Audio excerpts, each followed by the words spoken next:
Hi, welcome back. If you're new here, a very warm welcome. It's great to have you here. My name is Sophie, and today I'm going to be talking through the 26 books that I want to prioritise in 2026.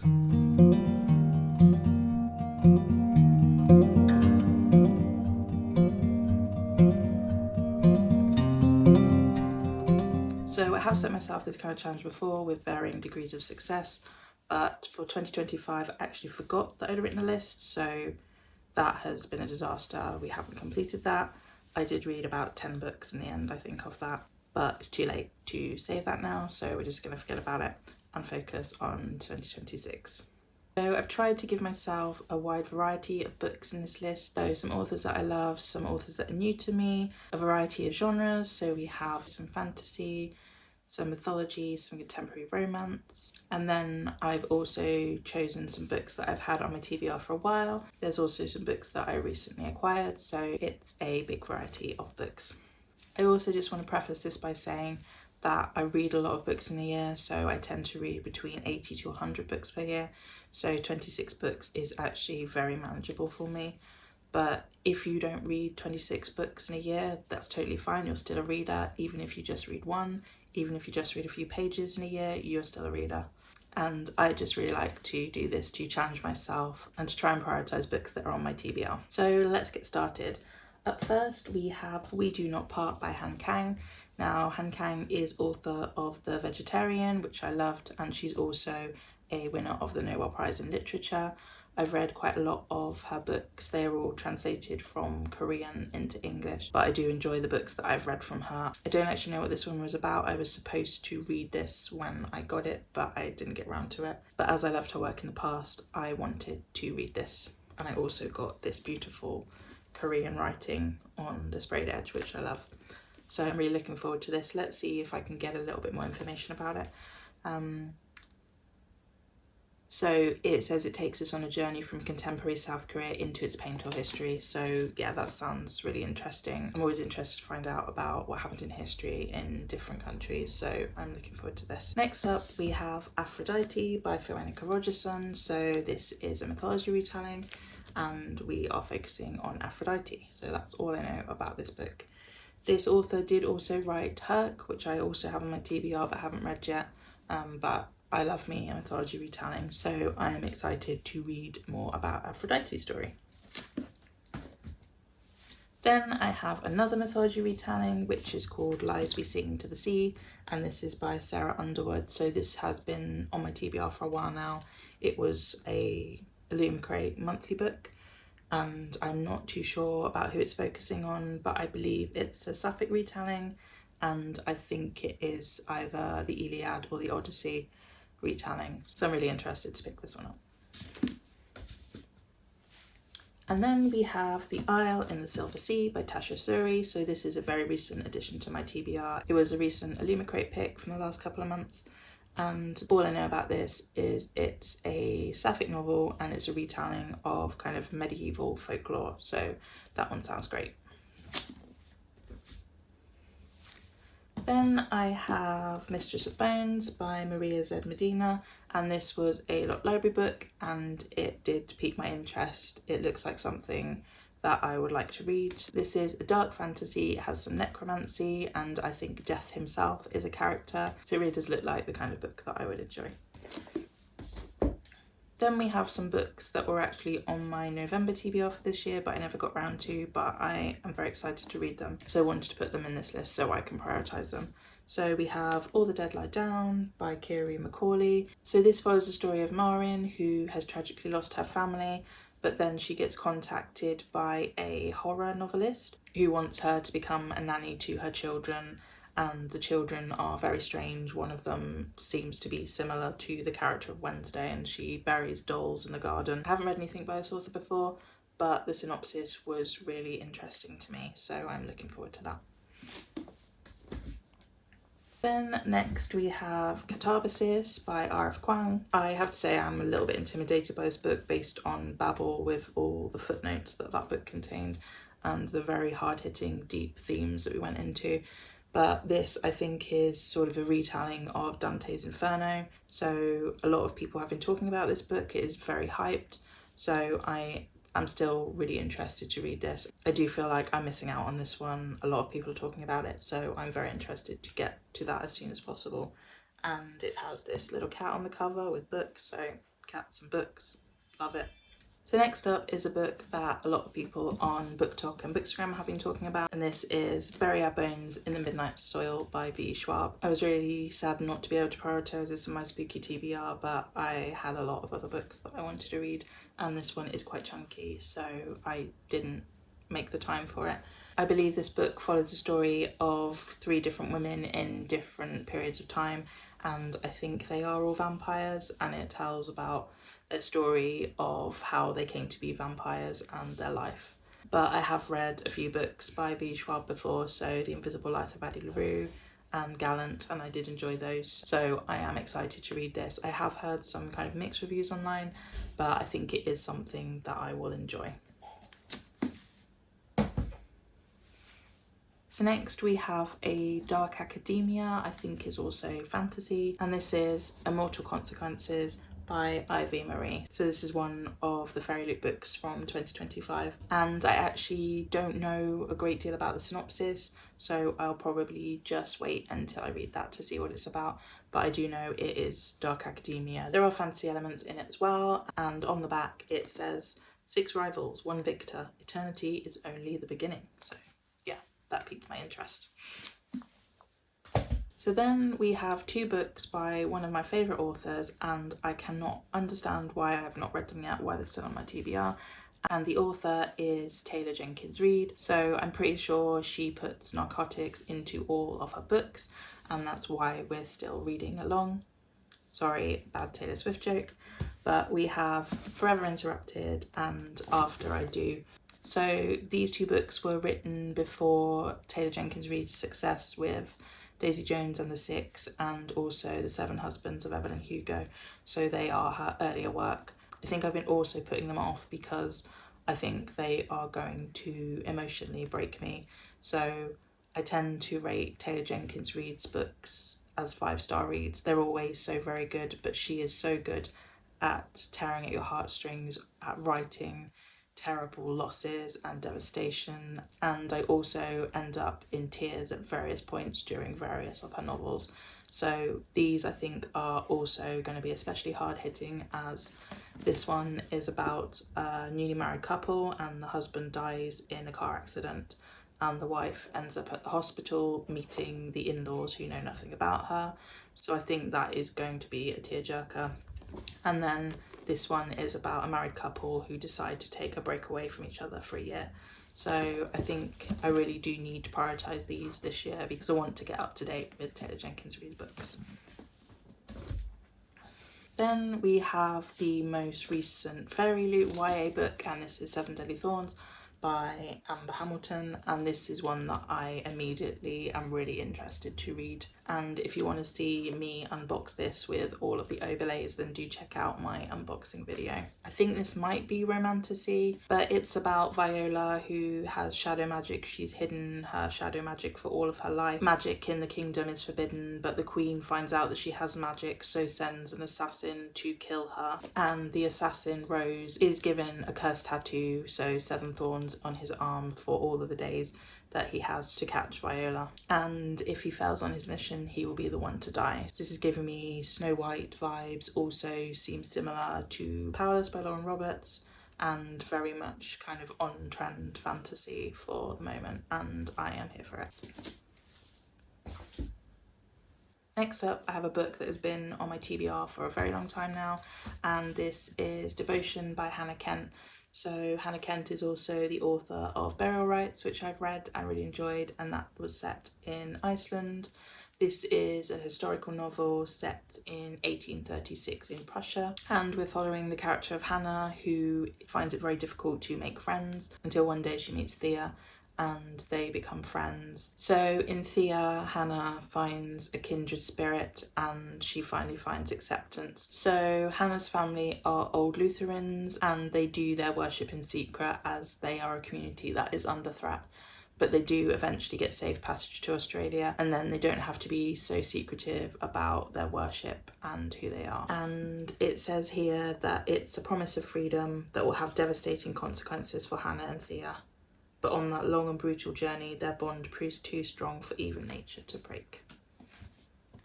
So yeah, I've been meaning to get to this for a long time, so I'm hoping that 2026 is the year that I read it, and for some reason it feels like a very good book to read in January, so I might try and prioritise this for the first month of 2026.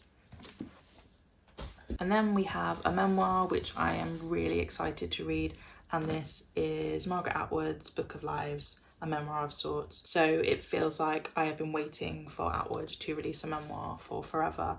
I find her just such an interesting woman, the things that she's seen, the things that she's written about, and also her ideals in life. And I just really want to know more about how she grew up and how she became such an amazing writer and very well respected. And I'm really excited to read this. I also have the audiobook of this where Atwood herself is reading it, so I'm going to be doing audio alongside reading this. I also went to an event at Waterstones Piccadilly with Margaret Atwood recently, and she gave a reading from this book which was so brilliant. And yeah, this is really a big priority for 2026.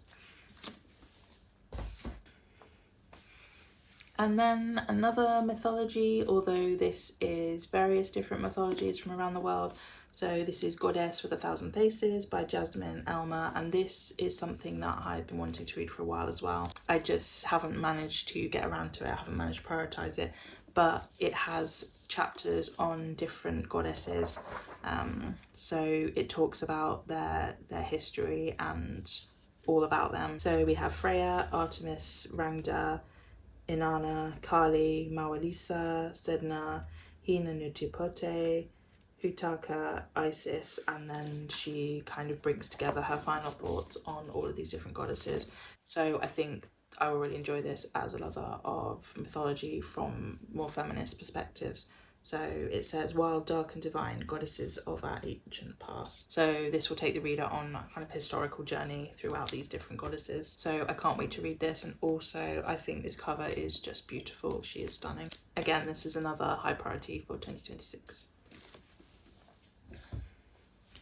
And then we have another book which I was supposed to read in spooky season but also didn't get around to it. That's because I set myself a very impossible task of reading however many 100 books in a month. But this is Hungerstone by Kat Dunn. This is another vampire story and is a reimagining of Carmilla. So I'm really looking forward to reading this. Then I have another mythology. So this is a very new addition to my TBR, and this is I, Medusa by Ayana Gray. So this is basically a retelling of Medusa. So I have just recently read Medusa by Rosie Hewlett, which is very much a retelling of Medusa's story. I think this one is a little bit more fantasy, so we stray a little bit more from the source material than in other mythology retellings. But I am really interested to just keep reading more about Medusa. I think she's a very interesting character and very relatable. And yeah, I just find her character so interesting. She's always been portrayed as this evil, ugly monster woman, but she has had some really awful things done to her. So I think this is going to be a very fresh perspective on Medusa's story, which I am really excited about. So then we have a book which is kind of part of a series, but also not.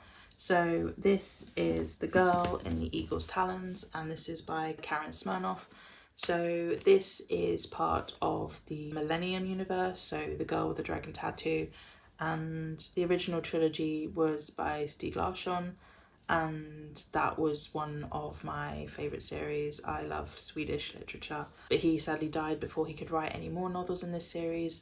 I think that he had a lot more planned for the character of Lisbeth Salander, who I love. She is one of my favourite fictional characters. Another author took over, I think his name is David Lagerkrantz, and he wrote a trilogy as well, and I think one or two of them were turned into films. And then now we have a new author who I think is writing a trilogy, so I know that there is another one that's out already. but I love Lisbeth Salander and I love the world of this, and I love books set in Sweden. So there was a lot of controversy about taking over Stieg Larsson's story, and I think his partner was a little bit unhappy about people writing more in the series. But I think if you look at it from the perspective that it's not going to be Stieg Larsson, it's not his writing, but I just love the characters so much, so I'd love to read anything about these characters. So I don't tend to read a lot of crime, but I love Scandi crime, and this is one of my favourite series.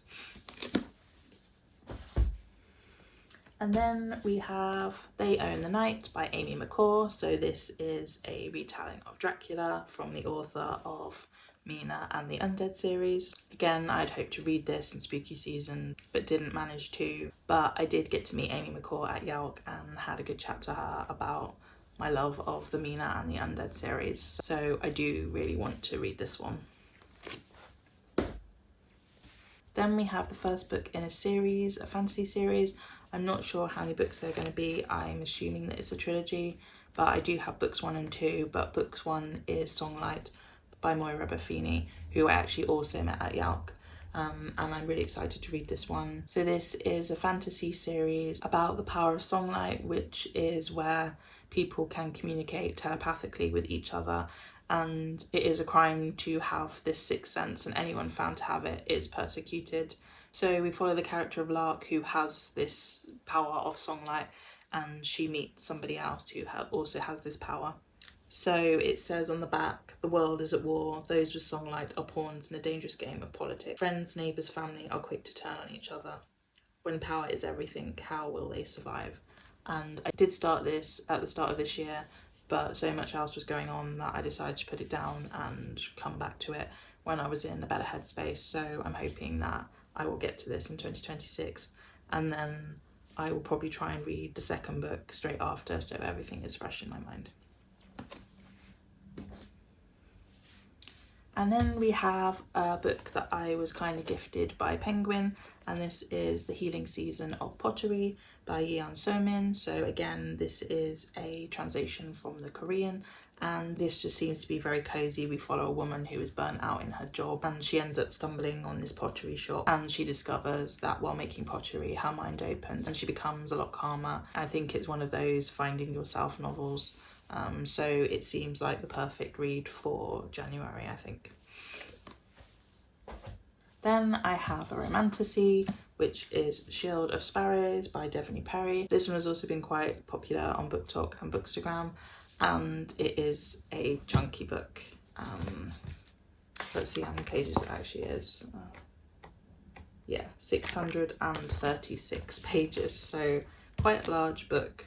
But the sequel to this one is coming out in 2026, so I would like to read this one to see if I enjoy it, and then if I want to pick up the sequel. I don't really know what it's about. I just saw a lot of people talking about it, and to be honest, a lot of my decision to purchase it was these beautiful sprayed edges. But it says, a treaty sealed in magic, a fate born of monsters, a love foretold by legend. So that sounds really intriguing. So this is a new author to me. I haven't read any of her books, even though I think that she has published a ton of books. So yeah, I will try and read that before the sequel comes out. Then another book which I should have read by now, and I'm really annoyed that I haven't prioritised it. This is The Woodsmoke Woman's Book of Spells by Rachel Greenlaw. So this one, I don't really know why I haven't managed to read this. It seems like it is the perfect book for me. It sounds a little bit like Practical Magic, so we have witchcraft and some kind of curse, and it just really sounds like something that I could potentially give 5 stars to. So I will try and prioritise this in January. So next up we have another mythology book. This time it is more Greco-Roman, and it's not a retelling, it's a new story. And this is Fallen City by Adrienne Young, who is now one of my favourite authors. I love everything I've read by her. So I'm really excited to pick this one up really as soon as possible, as I want to keep up to date with her books. If it's anything like her other books, I'm sure I'm really going to enjoy it. Then another one of my favourite authors. Again, I'm not sure why I haven't managed to pick this one up. It was part of my spooky season. It was part of one of my autumnal TBRs, and I'm eager to pick it up. And this is The Bewitching by Sylvia Moreno-Garcia. So I love Sylvia Moreno-Garcia. She writes books that seem to be quite different. She seems to be able to write over various different genres, but there is generally kind of a thriller or horror element to her books. And this one has witches in. I think it's a multi-generational horror, but I do love her writing. I love her writing style. And on the front, Taylor Jenkins Reid actually sums it up really well. Whenever I want to read a book I know will be good, I go to Sylvia Moreno-Garcia, and that's kind of how I feel about her as well. So yeah, another one I'm really excited to read. And then we're at the final book of my 26 books, and this again is a book that I have been meaning to read for a long time. It has been on my TBR, on my radar for ages, and this one is The Starless Sea by Erin Morgenstern. So I love this edition. I managed to get this secondhand, but I love this beautiful, beautiful cover and beautiful spine, and on the back, and we also have these beautiful sprayed edges. And I read The Night Circus by this author and absolutely loved it. It is one of my favourite books, and I don't know why. Maybe I've just been putting this off because I don't want it to be over. In the past I have been one of those people who will save a book for the perfect time or the right time, and I just really end up missing out on the story. I could have read it, I could have enjoyed it by now. So if this list was in a priority order, then this is definitely priority number one for 2026. I don't want to be sitting here again next year without this one read. So yeah, that is all 26 books I want to read in 2026. So please do leave a comment, let me know if there's any of these that you're excited about. Also let me know what books you're prioritising for 2026. If you enjoyed the video, please give it a like, and do also subscribe to my channel for more of my content. I do still have a lot of end of year content planned, so do check that out when I post it. And I'll see you in the next one. Thanks for watching. Bye.